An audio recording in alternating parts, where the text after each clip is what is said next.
Olá, companheiros da Causa Operária TV, da Rádio Causa Operária. A gente está começando aqui mais um O Mundo em uma Hora, nessa segunda-feira às 3 da tarde. Tomara que o programa saia segunda-feira às 3 da tarde mesmo. Sou eu, Eduardo Vasco, César Chenhô, que pegou a gente de calças curtas praticamente aqui no início, iniciando o podcast, Júlia Scalvenzi, Thiago Assad e Adriana Machado. A gente vai falar sobre um tema que, embora o nosso público seja muito culto, letrado, inteligente, possivelmente nem conhece os países que a gente vai falar. E então o programa vai ser muito interessante. Não. César, você conhecia o Djibouti? Não, pessoalmente não, né? Você conhecia Jabuti? A gente vai falar do corno da África. É um programa dedicado ao Reginaldo Rossi. Homenagem ao Bolsonaro. Então, por isso que o programa hoje vai ser muito interessante, o podcast, né? Várias curiosidades aí, além da análise mesmo que a gente vai fazer, tentar explicar aqui para o nosso público o que está acontecendo naquela região, no extremo leste, né, no nordeste da África, né? Região que fica próxima ao Golfo Pérsico, região onde tem alguns dos países mais pobres e miseráveis da África, né? Como é o caso da Etiópia, da Eritreia, do Djibouti e da Somália.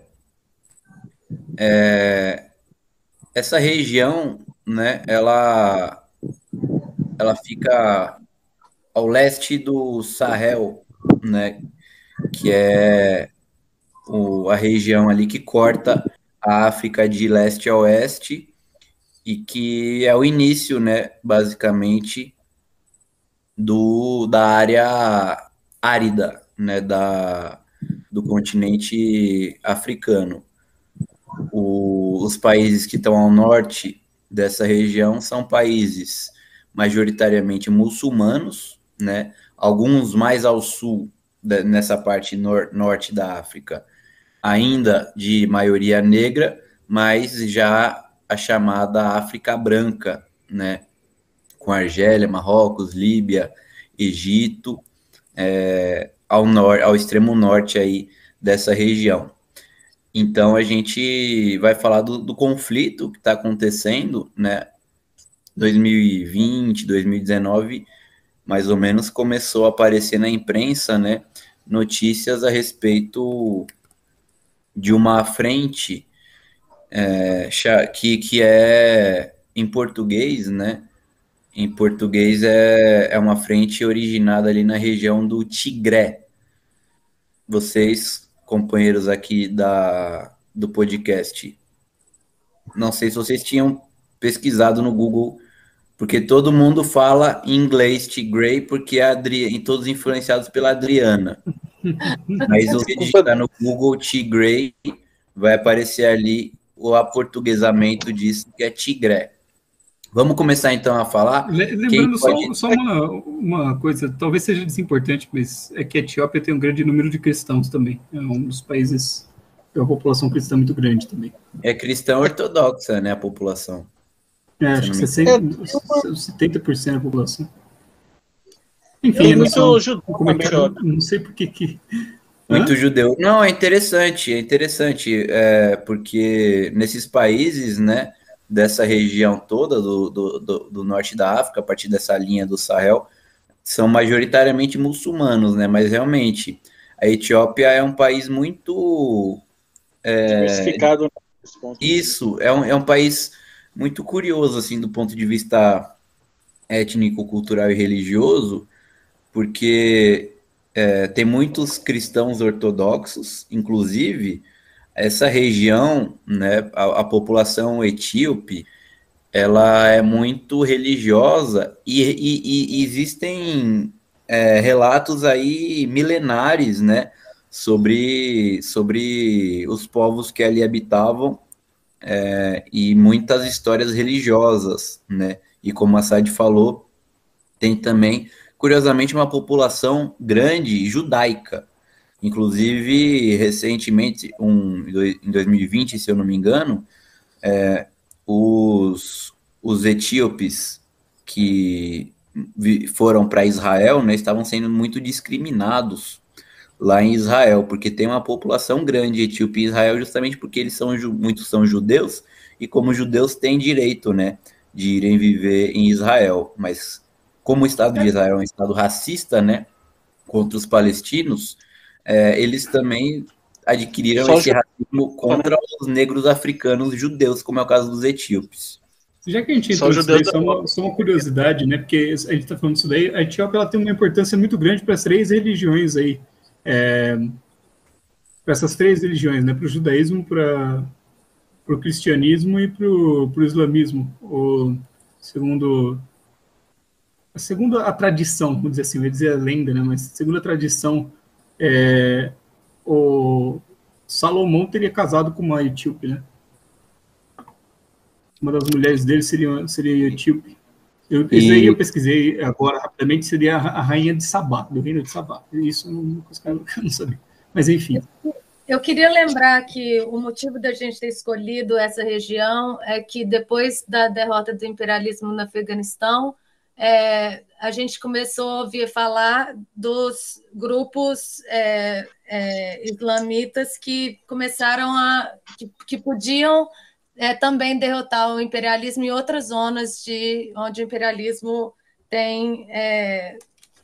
faz a opressão dos povos, né? E essa parte do chifre da África é uma parte que hoje em dia está sendo falada por causa do comércio entre a Ásia, passando pela Península Arábica e chegando até a Europa, né? É a parte que a China tem muito interesse em desenvolver esse comércio. Então, a gente viu que logo depois que o Biden foi eleito, ele já começou a bombardear a Somália igual o Trump fazia. E na Somália, a gente vai falar, tem um grupo, o Al-Shabaab, que é um grupo islâmico, que também desafia a estabilidade do governo, que é um governo imposto pelo imperialismo, como aconteceu no Afeganistão. Então, logo depois da vitória do Talibã, começou a voltar a atenção para a Somália. E também começou, nas últimas semanas, aqui nos Estados Unidos, uma campanha muito grande contra a Etiópia e a Eritreia, por causa, falando que estava acontecendo genocídio no Tigré. E aí, com um pouquinho mais de pesquisa, a gente vê que essa frente de libertação do Tigré, que se dizia marxista-leninista quando tomou o poder, liderou ali a Etiópia, que é um país que tem mais de 80 etnias. O povo do Tigré é uma etnia minoritária que liderou com o dinheiro, o apoio dos Estados Unidos e da União Europeia. E que depois de 2016 até 2018 teve muita manifestação das outras etnias, e que tomou o poder o governo do Abiy Ahmed, que é um liberal, mas que ele trouxe ele parou com a guerra com a Eritreia, que era uma guerra que o povo não aguentava mais, que era uma guerra liderada pelo imperialismo. Então, que eles falam que com o Trump ter essa ideia de não ligar para a África, que deu uma coisa de alívio entre esses países, da Eritreia, a Etiópia, o Djibouti e a Somália, e que começou ali uma reorganização daqueles países para tentarem se juntar para ter um pouco de independência, né? E que o que a gente estava tentando discutir é se esse ataque da mídia sobre essa região do Tigré é muito mais, lembra muito mais essa propaganda de direitos humanos do imperialismo querendo promover direitos humanos como desculpa para entrar na região e tentar manipular a política da região. Tanto que a gente viu que a Samantha Powers, que é a presidente da USAID, que é um grupo que organiza golpes no mundo inteiro, ela foi lá para pressionar o governo da Etiópia para falar para eles não atacarem o Tigré, e vários outros personagens importantes do governo americano, da coisa militar, estão nessa área. Então, é uma área que tem uma disputa muito grande, né? Ô, Adriana, só fazendo um parênteses, na questão da Somália, tanto é verdade o que você falou sobre ser perigoso, eles estarem se juntando, e a gente já pode fazer isso uma conexão com a questão do Talibã e o quanto os grupos da região podem reagir a até uma possível aliança entre esses países, que quando o Biden assumiu, ele acabou vendo o perigo do que estava acontecendo no final da gestão do Trump, e uma das primeiras coisas que ele fez quando ele assumiu, né, foi bombardear a Somália. Inclusive, foi o primeiro país que ele bombardeou lá no começo do ano, em fevereiro.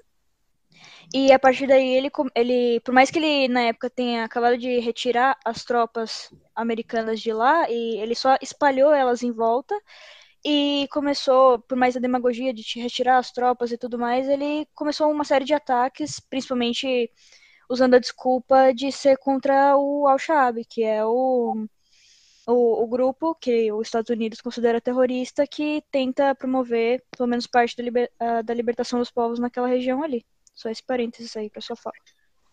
É uma coisa só também acrescentando aqui, a Adriana destacou o papel da imprensa, né?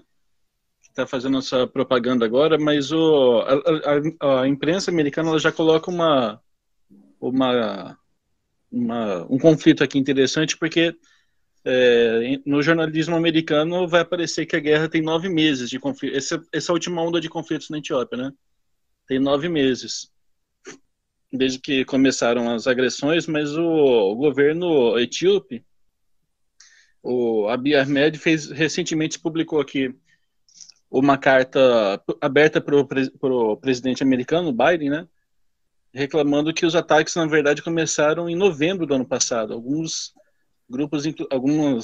órgãos de imprensa também destacam isso, que já desde novembro que as hostilidades, alguns colocam que começaram, mas segundo o Ahmed não foram hostilidades, foi um ataque terrorista que aconteceu em novembro, que já colocou o governo etíope contra esses movimentos do Tigre.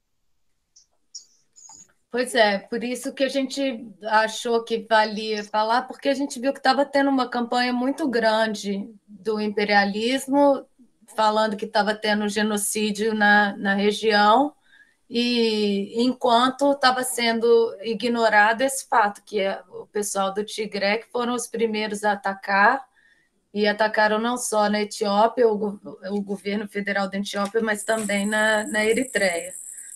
A Eritreia, que é um dos únicos países, acho que junto com o Zimbábue, que não faz parte da Africom, que a gente já falou um pouco no podcast passado, que é a instituição imperialista, como que o Pentágono distribuiu o mundo, né, para definir as áreas de interesse.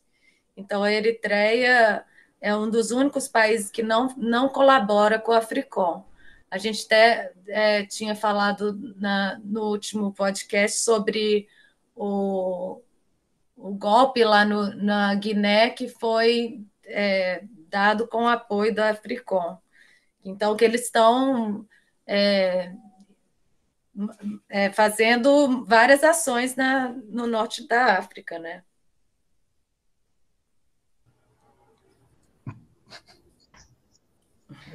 Aqui uma coisa também. Silêncio, mano.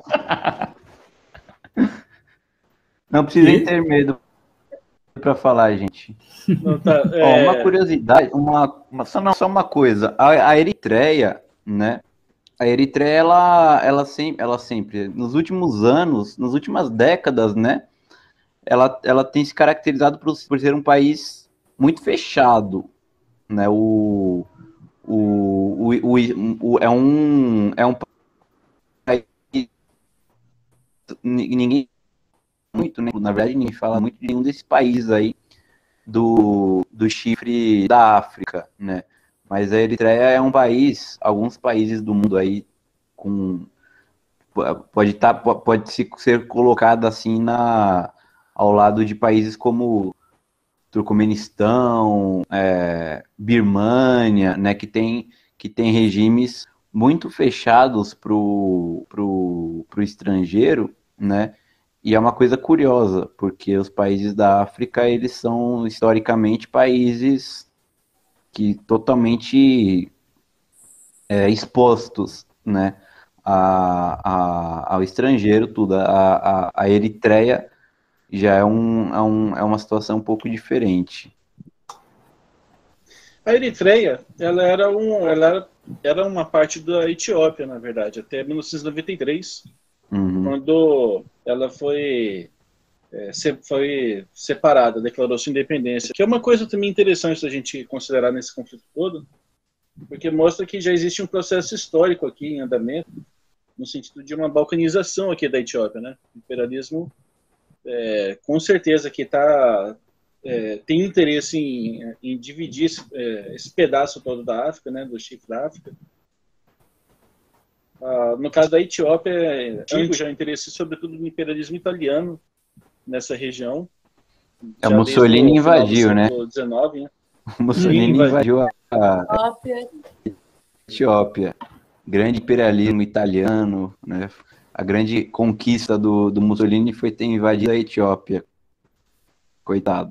E não durou muito também, né? Eles também estavam na área, né?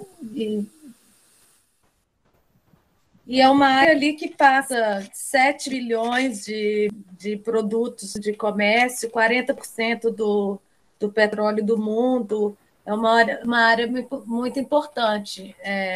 Tanto que o imperialismo está com medo de perder a Somália, está tentando essa desestabilização na Etiópia, e Djibouti é um dos países, o menor país da região que tem mais bases militares. Tem base militar dos Estados Unidos, tem base militar da França, do Japão e desde, acho que 2017, da China. Praticamente o país é uma base militar. A gente também, sem se esforçar um pouco, a gente pode instalar uma base militar ali no Djibouti, porque todo mundo tem base militar. O Japão tem base militar lá. O Japão não tem base militar em nenhum outro país do mundo, se eu não me engano. A China, a primeira base militar dela, né, fora do país é no Djibouti, né? Agora o americano na África. É isso. A gente falou meio brincando, né? Mas se você parar para pensar, são países muito importantes, né? Porque eles ficam ali no Mar Vermelho, pertinho do Oriente Médio. Como a Adriana falou, é um lugar que você tem uma rota muito importante, né? Praticamente a entrada para o continente africano é ali, né? Então. No final. Desculpa. Não, é isso. Quem domina essa região, né? Por isso que tem tanta disputa entre vários países, tanto do imperialismo, até a China tá colocando suas basezinhas lá. China, que não é imperialista, mas está colocando suas basezinhas. Você domina ali a região inteira, né? Quem domina aquilo, domina o fluxo para dentro de vários lugares da África. Diga aí, Júlio. Inclusive, não só parênteses, inclusive essa era a origem do conflito entre Etiópia e Eritreia, né? Antes de... Foi 2018 que se encerrou? 2018 foi o Abiy Ahmed, que é o liberal, que liderou meio depois das revoluções, das revoltas das outras etnias. Ele chegou e acabou com a guerra com a Eritreia. Agora, o César falou, né? É uma região muito importante e fica óbvio que é importante pelas bases militares aí que tantos países têm no Djibouti, e é tão importante que a China se sentiu obrigada a, pela primeira vez na sua história, instalar uma base militar fora do país, né? No Djibouti. Por que a China escolheu o Djibouti? Tem 400 né? milhões o imperialismo... de dólares, né? Colocou ali no Djibouti, né? Sim, pois é. O imperialismo, né, essa região aí, entrando, né, é o mar... Qual que é o mar? Tem o Mar Vermelho ali, o Golfo de Aden, que Isso. vem do Oceano Índico, vai para o Mar Vermelho, que acaba no Canal de Suez, né? No Canal de Suez, exatamente. Então é assim, é um ponto extremamente estratégico, né, para inclusive para toda a economia mundial, né? E a China se sentiu na obrigação de instalar ali uma base militar no Djibouti, porque certamente estava sendo ameaçada, né? Os países imperialistas, inclusive os Estados Unidos, né, que é o principal país imperialista que está em contradição muito grande com a China, e o Japão, né, que é uma potência imperialista que está do lado da China, né, e é uma das mais agressivas potências imperialistas contra os chineses, né? Então a China percebeu que era uma questão, e é interessante, né, porque o César falou, a China não é um país imperialista, e é a primeira vez que ela coloca bases militares. E no caso da China, me parece que é certo o seguinte: a China fez isso com uma medida defensiva para defender a sua soberania nacional. Pode até parecer meio estranho, né? Como que a China, instalando uma base militar num país miserável, minúsculo, da África, estaria se defendendo e protegendo sua soberania nacional, né? Os países oprimidos, eles todos agem somente para proteger a sua soberania nacional, né? E se a gente vê justamente isso daí que o Assad falou, a posição estratégica do chifre da África, né, para a economia mundial, para a geopolítica mundial, a gente vê que os chineses estavam se sentindo ameaçados e tiveram de instalar essa base militar para ter uma presença militar ali, garantindo minimamente que os seus interesses econômicos, né, fossem assegurados de alguma maneira, né, e não boicotados totalmente pelo imperialismo. Essa região aí do Canal de Suez, né, é uma região sempre foi importantíssima para o comércio mundial. É isso que eu ia falar, convidar até o ouvinte aí dar uma olhada, pegar um mapa da região e ver que você passa aí pelo Mar Vermelho, você chega até o Canal de Suez, né? Se você der uma olhada onde fica a China, caso ela tivesse fechado aí esse canal para poder passar com suas mercadorias, teria que dar uma volta gigantesca, teria que dar uma volta gigantesca para levar suas mercadorias, né? Por exemplo, para a Europa. Então, você tem uma base militar que garanta aí que tenha passagem dos navios chineses pelo Canal de Suez é muito importante. E outra questão que causa muita tensão na área é que a China, além da base militar, ela também faz investimento. Igual ela fez investimento, queria fazer um canal novo na América Central, ela fez um investimento de 652 milhões de dólares na Etiópia para fazer uma barragem no Rio Nilo, que é a barragem da Renascença. E aí, como o Rio Nilo, obviamente, é a parte mais importante da economia do Egito, o Egito é o segundo país que recebe mais dinheiro do imperialismo na região, depois de Israel. O Egito começou a pressionar o Sudão e a Etiópia por causa dessa barragem Renascença. Então, até a ONU teve que ir lá organizar as conversas, está tendo o imperialismo, através do Egito, está tentando parar essa hidrelétrica na Etiópia, que ia não só ajudar a agricultura da região, do país, que é a maioria agrícola, mas também impulsionar a industrialização, né? Então, a China não só trazendo base militar, mas também tentando trazer o investimento e desenvolvimento da região, que aterroriza o imperialismo, né? O imperialismo deu golpe no Brasil por causa disso. A gente estava ficando muito... dos motivos era as relações estreitas com a China, com a Rússia, com a Índia. Então, esse investimento da China nessa represa é um dos pontos de maior disputa, inclusive que leva ao Sudão, porque o Sudão... Quem que quer falar mais do Sudão? Que a gente que também está ali na região e agora fecharam um acordo com Israel, estão deixando Israel passar avião ali, usar o território para passar avião, mas é também um país que tem sofrido muito essa manipulação do imperialismo, né? Não, exatamente. O Sudão, que era o maior país da África, ele foi dividido em 2005 pelo imperialismo. O imperialismo submeteu aí o país a décadas de guerra civil. Em 2005, o Sudão foi dividido, aí se transformou no Sudão e no Sudão do Sul. Dividiu o país, virou 2 países menores e mais pobres do que eram antigamente. O Sudão do Sul, inclusive, é um dos países mais pobres do mundo, e é onde fica 75% do petróleo do que era o conjunto de todo o Sudão, né? Mas para a gente ter uma noção aí de como o imperialismo agiu aí nessa região. Não só no Sudão, né? Acabou balcanizando vários países, né? O próprio Etiópia, Somália, não, Etiópia e Eritreia, que a gente estava comentando, cai nesse caso, né?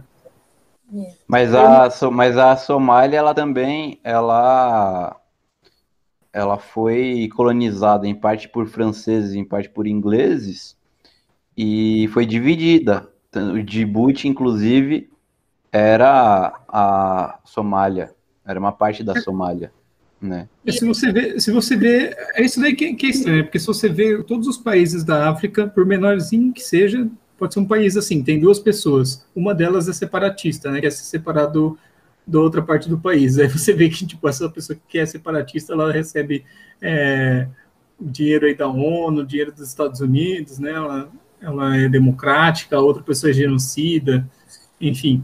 Mas praticamente todo país da África é um paizinho que se separou de outro paizinho menor, um pouco maior, né? O imperialismo dividiu, né? O imperialismo ainda na época na época colonial, né? No início do me fugiu agora o nome. Era Acordo de Berlim? Acordo de Berlim em 1800. Fazer uso aqui do... Você fala da reunião imperialista, que a Alemanha e Itália participaram e tal, né? Tratado de Berlim, 1878. Deixa eu ver se é esse mesmo. Não é, eu sou um imbecil, não é esse, é outro. Não é Congresso de Berlim, bagulho assim? Algo assim, perdão aí, ouvinte, por esse momento... Congresso de Berlim de 1885. Congresso de Berlim de 1885. Acho que... Pô, a Wikipédia então é mais burra do que eu, porque aparece Congresso de Berlim 1878. Eu li 85, agora tá 78. Conferência de Berlim, Conferência de Berlim, César. Isso mesmo, de 85. Foi essa Conferência de Berlim que definiu o mapa, basicamente não exatamente, né, mas basicamente o mapa atual da África, dividida como possessões dos países imperialistas, né, da época do imperialismo europeu. Norte-americano ainda não era imperialista, né? Os Estados foi bem no início, né, da fase imperialista do capitalismo, né? Quando tava colonialismo e capitalismo fazendo a a transição. E foi uma divisão totalmente artificial. Tanto é que, se você for ver, principalmente no norte da África, as linhas fronteiriças são muito semelhantes às linhas de divisa dos estados norte-americanos, né? São feitas assim, com régua no mapa pelos imperialistas europeus, né? E todos os países africanos basicamente são assim, são uma coisa artificial. A máxima antiga do imperialismo, né? Dividir para conquistar. Isso daí é uma máxima que se aplica totalmente, perfeitamente à África. E a gente vê que Fala, Sérgio. Só um acréscimo nessa de dividir, eles, nessa brincadeira aqui dele, por exemplo, eles cortaram completamente o acesso da Etiópia ao mar, né? O país ficou assim, virou um país encravado depois disso. E ali na região acontece muito, como a gente viu com o Tigré e também na Somália, era uma disputa por causa da Guerra Fria, né? Então tinha grupos que eram financiados pela Rússia. O quê? A internet da Adriana caiu? Meu Deus do céu, Adriana. É a decadência do imperialismo norte-americano aí, ao vivo para vocês. Voltei? Voltou. Mas o que eu ia falar é isso, que começa como história de grupos que recebem apoio da Rússia, da União Soviética, grupos que recebem apoio dos Estados Unidos. Às vezes o mesmo grupo começa sendo financiado pelos Estados Unidos, depois muda, passa a receber dinheiro do imperialismo americano.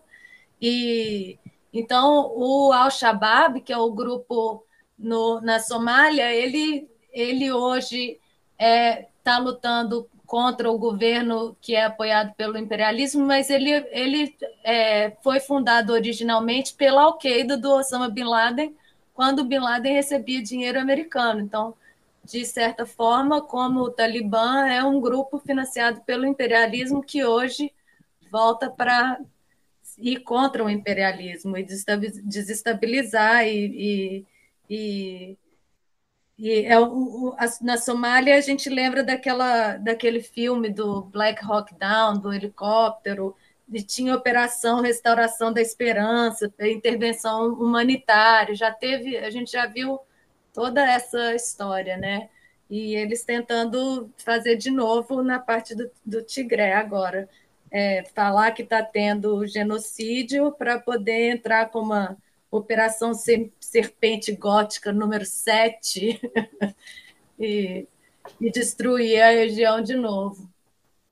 Acho que vale aqui só rapidinho um comentário, né? Que antes de alguém muito emocionado escuta esse podcast e fala, não, porque o PCO, primeiro de tudo, zoou a Etiópia, falando que as pessoas talvez não conhecessem no começo do programa, depois falou que apoia o Al-Shabaab. Eu falei do Djibouti, não da Etiópia. Perdão, do Djibouti. Depois que apoia o Al-Shabaab, que sequestra pessoas e tal, nós apoiamos aí os grupos que se opõem ao imperialismo, não quer dizer que a gente apoie a política desses grupos, né? Não quer dizer que a gente está de acordo com o programa deles, mas sim que a gente apoia qualquer grupo aí que sim em frente com o imperialismo, que é o inimigo máximo da humanidade, né? A gente acabou de dizer aí a divisão totalmente artificial que eles fizeram da África. Se você não está contente com isso daí, dá uma olhada no que, por exemplo, foi foda. Por exemplo, a Bélgica fez com o Congo, com as pessoas no Congo, decepava as pessoas, retrocedeu nem era um país ainda, mas já os caras conseguiram retroceder completamente tudo que existia ali. Se você quiser pesquisar os países de língua portuguesa, só que são mais próximos da gente, o que o imperialismo fez, dividindo os países em 50 grupinhos aí, a própria Guiné-Bissau e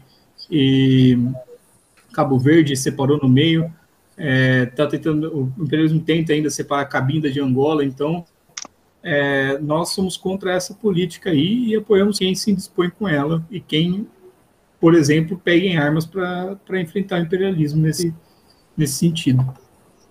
E quem pega em armas para apoiar o imperialismo, que também a gente acaba tendo que denunciar, inclusive se for o... Aqui a gente vai correr um sério risco aqui de despertar a ira de companheiros aqui maoístas, mas um dos grupos aqui que estão na linha de frente aqui, destacado aqui, inclusive enaltecido pela imprensa imperialista, é a Frente de Libertação Popular do Tigré, que era muito próxima aqui do stalinismo e depois se juntou com tinha também aqui uma depois acabou eles se reivindicam marxistas-leninistas, né? Mas são uma força aqui que estão atuando eles dominam o parlamento, a região do Tigré, e são uma força que estão atuando aqui também no sentido de impulsionar ainda mais esse conflito. E é um conflito que tende a facilitar, assim, fortalecer a posição imperialista. Sadi, consta que nas regiões que eles dominam, eles têm expropriado a burguesia? Então, aí essa parte a gente pula, né? Isso aí que não precisa. O importante é que eles tinham o apoio da União Soviética, eles se reivindicam aqui mais. Com o apoio da União Soviética, que tem empresas estatizadas, que o governo do Abiy Ahmed quer privatizar. É uma confusão ali, né? Então, pelo que eu consegui ler sobre esse grupo, né?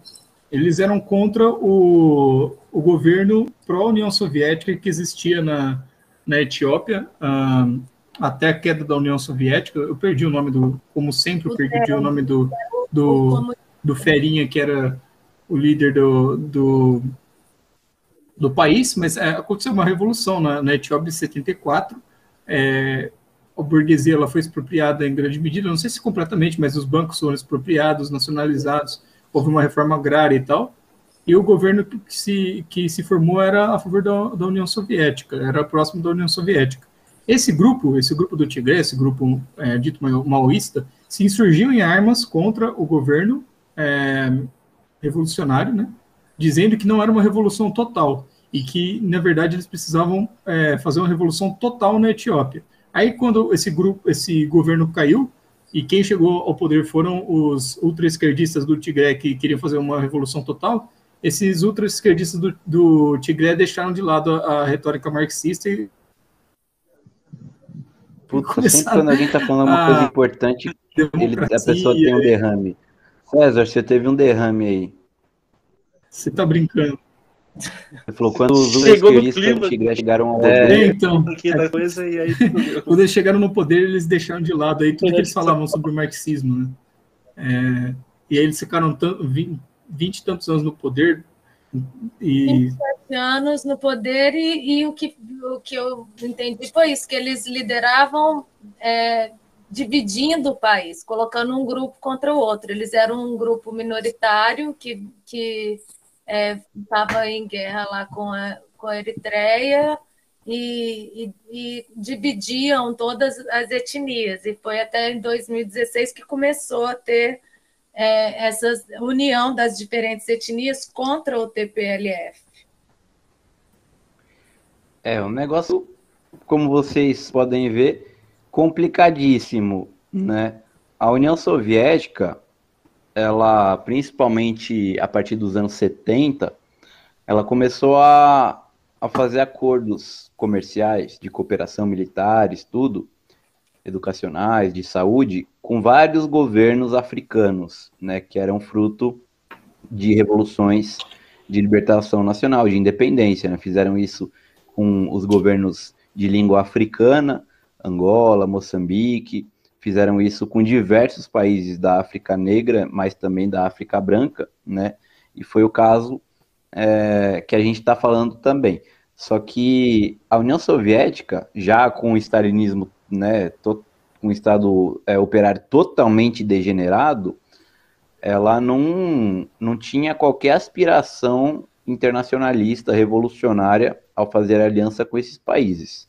Eram alianças meramente para atender aos interesses da burocracia soviética, os interesses econômicos, interesses militares da burocracia soviética, que já naquela época, devido à sua dependência do imperialismo, com uma dívida enorme acumulada, né, precisava ali utilizar esses países da África para fazer acordos aí comerciais, principalmente, né, inclusive de extração, né, de minérios, tudo mais, para suprir as suas necessidades econômicas, né.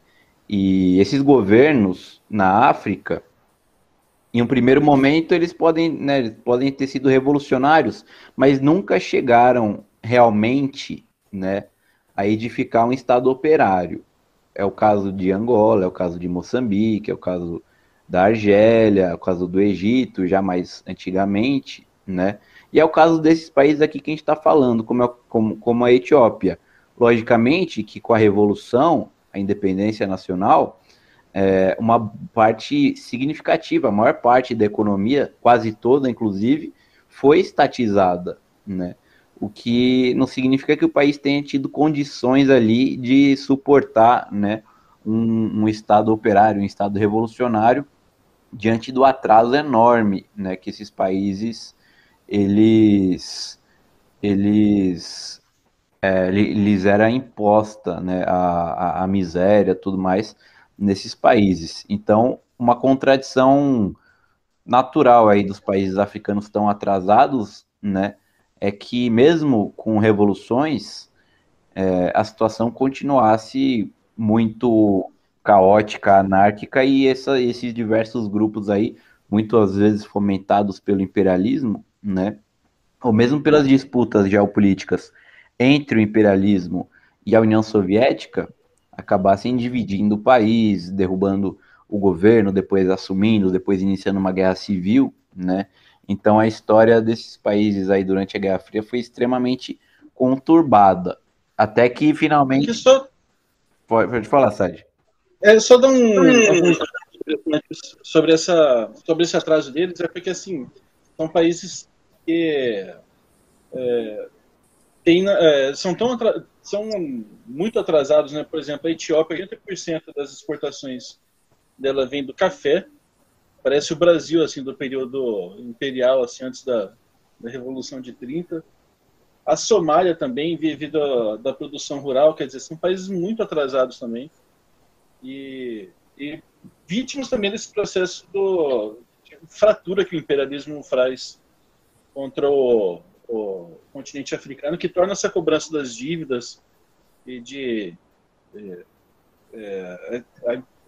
a expropriação de capital da África uma coisa muito mais criminosa ainda, né? Diga lá, Vasco. Não, agora... E aí tem a Frente Popular de Libertação do Tigré, né, que se diz, né, um grupo até mesmo marxista, um grupo nacionalista, né, e que nesse momento aqui entra em contradição, entra em combate, em conflito com um governo que é um governo de direita, né, um governo... Já foi Nobel. Um governo que, sim, que foi apoiado pelo imperialismo. Se foi eleito o Prêmio Nobel da Paz, logicamente, obviamente, foi com o apoio do imperialismo, né? O Lenin nunca receberia o Prêmio Nobel da Paz, Trotsky nunca receberia o Prêmio Nobel da Paz, né? Ou então o nosso amigo Abdullah al-Abu, do Talibã, por exemplo, nunca receberia o Prêmio Nobel da Paz, porque ele é considerado terrorista, embora tenha acabado com uma guerra de 20 anos, né? Agora, um presidente aí da Etiópia recebe o Prêmio Nobel da Paz e inicia uma série de reformas neoliberais, né? Mesmo assim, ele entra em contradição com essa frente do Tigré, o que em um primeiro momento pode parecer, né, que ele é um fantoche do imperialismo, a frente de libertação do Tigré se considera marxista, portanto, é o que esse é o conflito de uma frente marxista, que é apoiada pelo povo, supostamente, contra o governo neoliberal, fantoche do imperialismo. Mas o governo buraco é muito mais embaixo. O governo neoliberal começou a se juntar com a China a partir de 2009. A China começou a ser o país mais importante de comércio da região, e o Xi Jinping anunciou a nova Rota da Seda, que passa exatamente por ali, e fizeram esse grande investimento na barragem. Então, acho que por isso que ele passou de ser elogiado pelo imperialismo para agora ser odiado. Tanto que a Samantha Power estava lá, a presidente da USAID estava lá fazendo pressão contra ele, a favor do Tigré. E essa semana a Casa Branca falou que o risco de terrorismo maior não é mais no Afeganistão, está ali naquela área, na Somália, no Iraque, no Iêmen e na Síria. Só uma coisa que assim como... Pode falar, Sati.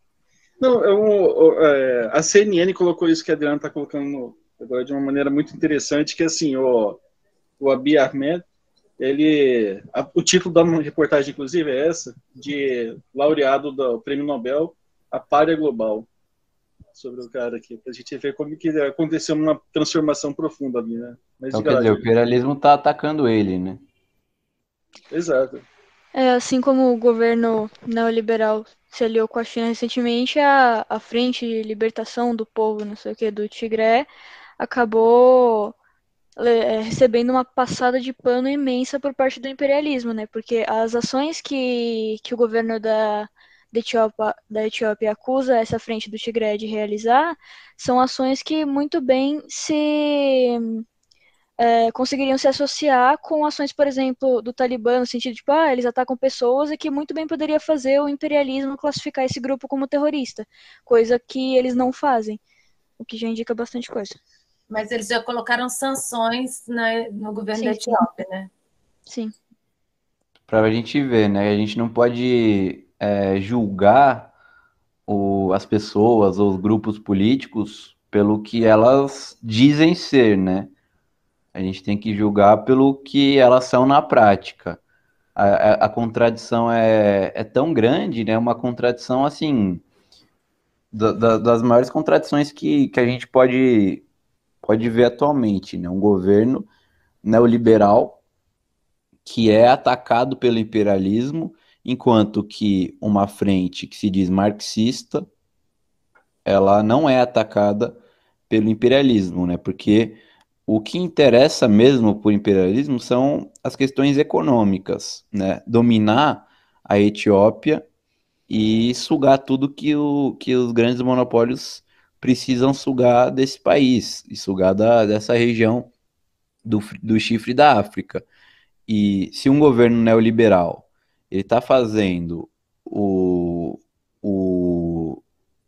comércio com a China, tá dando prioridade à China, ou seja, tá, digamos, não que seja exatamente assim, mas entregando a economia para a China, né, ele está sendo neoliberal, mas com características, né, nacionalistas, porque não está fazendo o jogo do imperialismo, né, e que é uma coisa muito interessante, porque uma coisa é você entregar partes aí, setores estratégicos do país para os grandes monopólios imperialistas, outra coisa é você entregar para um país atrasado, né, porque o país atrasado nunca vai conseguir explorar e oprimir esse país como os grandes monopólios imperialistas conseguem, porque ele não é tão poderoso assim.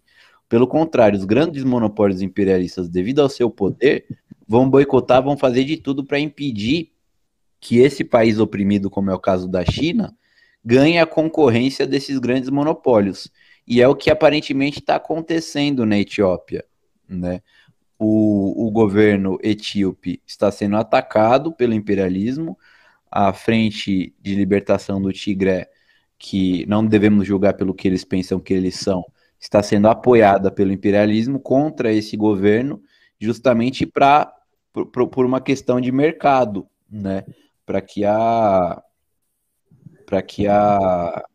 os grandes monopólios imperialistas ganhem esse jogo econômico contra os chineses. Uma coisa aqui sobre isso é que a gente está vendo pelo Brasil, né?